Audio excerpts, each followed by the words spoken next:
Walk outside before sunrise and look south. A white arc cuts across the entire sky, wider than the Milky Way and bright enough to cast faint shadows.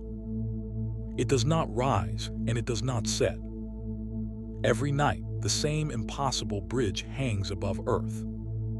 You have been given Saturn's most famous feature. But the first surprise is not what the ring adds to the sky. It is what the ring removes from the sun.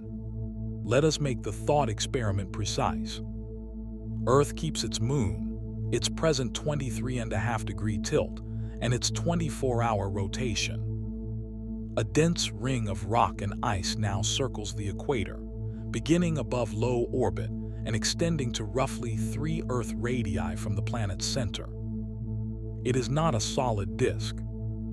NASA describes Saturn's rings as billions of independent particles, each one following its own orbit.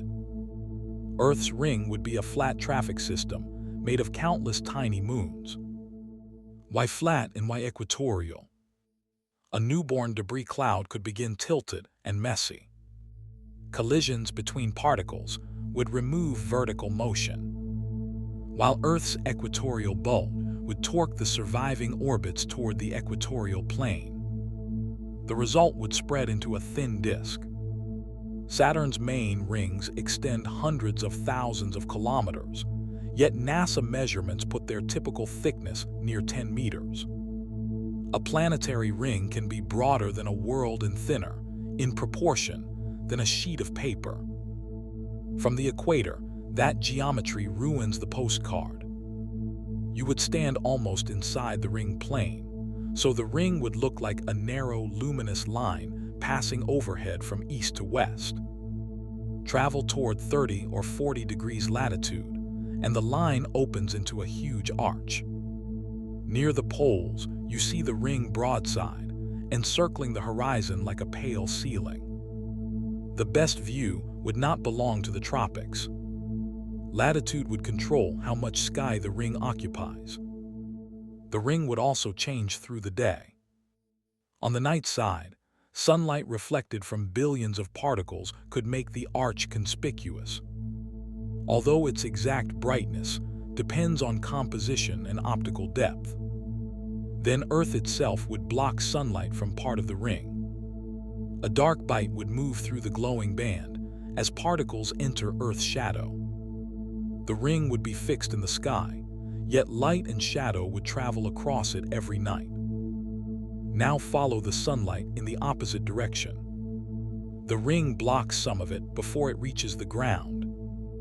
Because the disk sits over the equator while Earth's axis tilts through the seasons, its shadow would not stay on the equator. It would migrate into the winter hemisphere. The people already receiving weaker, low-angle winter sunlight would lose another strip of energy beneath the ring's moving shadow. This is not merely a visual guess. In 2002, climate scientists Patrick Fawcett and Mark Boslow placed an opaque equatorial debris ring into a general circulation model. Their simulated ring produced a migrating subtropical shadow and strong cooling. The ring's shadow was the main cause. Snow and ice then reflected more sunlight and amplified it. The exact temperature change is not transferable to every imagined ring, because width, darkness, particle size, and transparency decide how much sunlight is intercepted. That uncertainty matters. A bright icy ring reflects sunlight in many directions, and some scattered light could reach the planet. A dark rocky ring behaves differently. A sparse ring may be spectacular at night, but weak as a sunshade. An optically thick ring could reorganize rainfall, winds, and sea ice. There is no single climate map called Ringed Earth.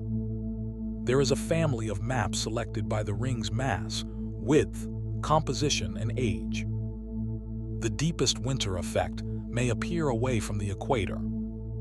At an equinox, sunlight approaches the ring edge-on, shrinking its planetary shadow. Near a solstice, the sun sits above one side of the ring plane, and the shadow falls more strongly into the opposite hemisphere. That means the ring's climate influence follows the calendar. Earth would still have ordinary seasons from axial tilt, but a second seasonal machine would be drawn across them in moving bands of shade. Could Earth actually acquire such a ring? The cleanest route is violent. An asteroid or small moon passes inside the Roche limit, where the difference in Earth's gravity across the object can overpower its self-gravity. NASA planetary scientist Robin Canup describes the early moon-forming disk the same way. Material inside roughly 3 to 4 Earth radii was prevented from assembling into a moon, while debris farther out could clump together. Inside the limit, destruction can remain a disk. But a ring does not remain a museum exhibit. Particles collide, exchange momentum, spread inward and outward, and respond to sunlight, plasma, and Earth's magnetic field. Dust spirals down. Material that crosses far enough beyond the Roche limit can begin gathering into moonlets. The beautiful structure is an active sorting machine. Some debris falls to Earth, some escapes, and some tries to become a moon. A ring is a phase in an orbital argument, not permanent architecture. For astronauts and satellites, beauty becomes a hazard map. The International Space Station circles only a few hundred kilometers up, far below our imagined main ring. But launch vehicles must cross the equatorial plane. A dense band of centimeter-scale fragments moving at orbital speed could make some inclinations and transfer paths dangerous. Geostationary satellites, navigation constellations, and lunar missions would need routes designed around the ring's radial extent and particle density. Spaceflight would acquire weather lanes made of stone. The sky would reshape culture before it reshaped technology. The ring never wanders among the constellations, so it becomes a permanent reference for the celestial equator. Sailors could estimate direction and latitude from its angle. Calendars would track the moving shadow on the ring and the migrating shadow on Earth. Ancient monuments might align with ring plane crossings rather than solstices. Every civilization would inherit the same bright geometry, but see a different arch from its latitude. And Earth may not be entirely innocent of rings. In 2024, Andrew Tompkins, Aaron Martin, and Peter Colwood examined 21 impact craters associated with the Ordovician meteorite spike, all reconstructed within 30 degrees of the equator, even though most preserved crust lay outside that band.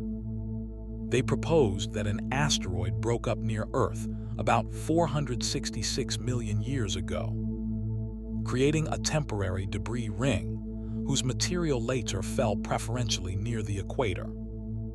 That proposal is evidence, not a verdict. Reconstructing ancient crater latitudes is difficult, the sample is small, and the suggested connection between ring shadow and the later Hernantian ice house remains speculation. The authors say so. Still, the pattern offers a testable idea. Search for more craters, date the extraterrestrial grains more precisely, and improve the paleogeographic map. A science story becomes stronger when its uncertainty tells you what observation should come next. Suppose our ring is made mostly of lunar rock rather than Saturnian ice. It would likely be grayer and less reflective than Saturn's famous bands. Gaps could appear where moonlets shepherd particles or orbital resonances clear lanes. From Earth, those gaps would slice dark seams through the arch. The ring might look less like a polished halo and more like layered smoke, changing color at sunrise as light crosses a long path through the atmosphere. Over thousands or millions of years, the scene would evolve. Meteor impacts grind larger pieces into dust. Collisions flatten and spread the disk. Inward material creates meteor showers and deposits extraterrestrial minerals.